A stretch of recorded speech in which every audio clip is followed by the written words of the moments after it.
Unang tanong, bakit kailangan gawing araw-araw ang rally sa EDSA ng INC? Ang sinasabi po kasi dito ay dahil nakakuha na daw di umano ng rally permit ang INC para sa petsang July 1, 2026. Kaya itutuloy na nila yung rally na sinimulan nila ng June 30. Pero para sa atin, hindi matibay na alibay yon. Nakita natin na hindi importante ang permit sa INC. Nag-rally nga sila ng June 30. Wala naman silang permit. Bakit nila nagawa yon? Ikalawa, maski meron na silang rally permit for July 1, pwede namang hindi nila ituloy yun Kasi nakapag-rally na sila ng June 30. Bulabog na nila ang EDSA, napigilan na nila ang pagdaloy na ng sasakyan, nagkaroon na ng mga traffic at anong abala doon sa pinaka-importanting highway ng Metro Manila at pinaka-importanting highway ng bansa. Ang sigurado ako, gusto talaga nila gumawa ng ikalawang araw na rally. Ngayon, hindi na natin masabi kung may gusto pa nila ng ikatlong araw, ikaapat na araw, o hanggang kailan ba nila gusto mag-rally. Ano ba talaga ang pinupunto o ano ba ang intensyon nitong rally ng Iglesia ni Cristo?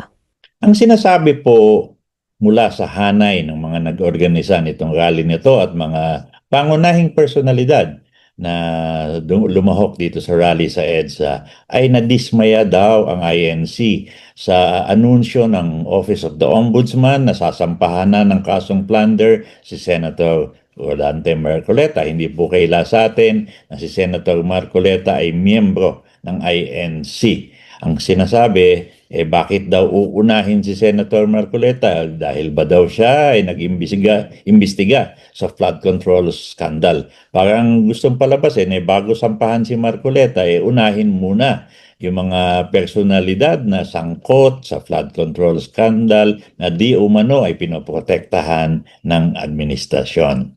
Well, pwedeng totoo yun. Pero pwede din na may mas malalim na dahilan dito sa rally na ito sa EDSA kasi pinapahaba nila Pwedeng ito ay isang pressure tactic para puwersahin si Pangulong Marcos na mag-resign sa katungkulan. At siyempre alam natin na ang gusto na ipalit itong mga nag-oorganisa ng rally ay si Vice Presidente Sara Duterte.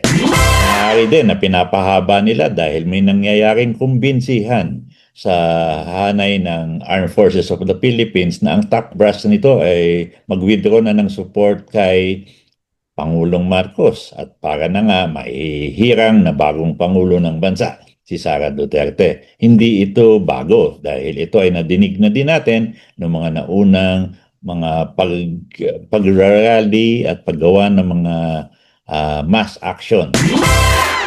Pwede may iba ding school of thought dito sa rally na ito na sinasagawa ng INC. Ang sabi naman daw, itong ibang mga observers ay pwede din itong taktika para mapigilan ang impeachment trial ni Vice Presidente Sara Duterte na nakatakdang gawin malapit na sa July 6. Natatakot daw ang mga taga-suporta ni Sara na pag natuloy itong impeachment ay tuluyan nang mawala ang political support base ni Vice Presidente Duterte. At maski hindi siya ma-convict sa isang impeachment trial, ay baka masyado nang humina ang kanyang tsansa pagdating ng 2028 presidential elections. May tsansa kaya na bumaliktad ang AFP at dilipat ang suporta nito kay VP Sara pagkatapos bawiin ng suporta kay PBBM? Isa lang po ang sigurado. May pahayag na ang Armed Forces of the Philippines na ang hanay nito ay mananatiling non-partisan. Ito ay magiging isang tapat at professional na organization na hindi makikialam sa politika. Yun ang sinabi nila. Pero sa mundong ito, may kasabihan po tayo na anything can happen. 50-50, ika nga. At tayo ay naniniwala dito.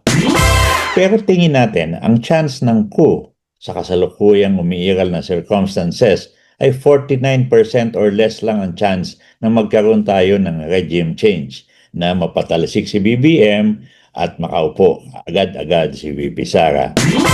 Wala kasi po tayong nakikitang support mula sa civil society at middle class pabor sa INC rally. Sa dalawang nakalipas na People's Power Revolution, crucial yung middle class at civil society. Sa totoo lang, maraming mahirap sa Pilipinas pero sa tingin po natin, mas madami ang middle class. Tignan nyo na lang po ang komunidad, ano bang mas malaking communities?